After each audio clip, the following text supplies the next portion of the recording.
পশ্চিমবঙ্গ সরকারের উদ্যোগে আয়োজিত জনকল্যাণ শিবিরকে কেন্দ্র করে সাধারণ মানুষের সুবিধার্থে রায়গঞ্জের বিজেপি ২ নম্বর মণ্ডলের পক্ষ থেকে একটি বিশেষ সহায়তা কেন্দ্র খোলা হয়েছিল।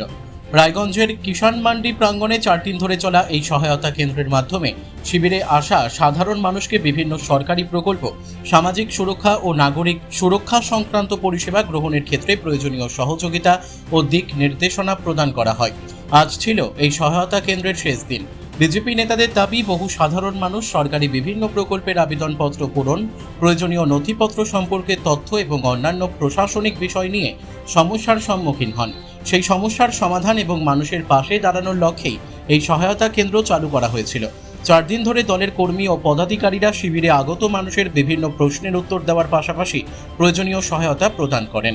এদিন বিজেপি ২ নম্বর মণ্ডল মহিলা মোর্চার সভানেত্রী সরস্বতী বোস বলেন, সাধারণ মানুষ যাতে সরকারি পরিষেবার সুবিধা সহজে এবং সঠিকভাবে পেতে পারেন, সেই উদ্দেশ্যেই আমাদের এই উদ্যোগ। মানুষের সেবাই আমাদের মূল লক্ষ্য। শিবিরে আসা বহু মানুষকে আমরা বিভিন্ন বিষয়ে সহযোগিতা করতে পেরেছি, এটাই আমাদের প্রাপ্তি। আমি রায়গঞ্জ ২ নম্বর মণ্ডলের মহিলা মোর্চার প্রেসিডেন্ট। কি নাম? সরস্বতী বোস। আজকে কি হচ্ছে? আজকে এখানে জনকল্যাণ সহায়তা শিবির কেন্দ্র। হচ্ছে, সহায়তা কেন্দ্র। কি পরিষেবা দিচ্ছে?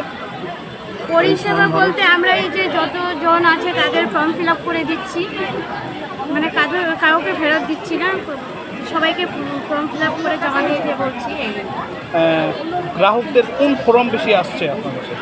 গ্রাহকদের বেশিরভাগ আয়ুষ্মান ভারত কার্ড, আর হলো জব কার্ড, আর হলো বয়স্ক ভাতা, তারপরে হলো সে উজালা গ্যাস। কেমন লাগছে এই পরিষেবা দিয়ে?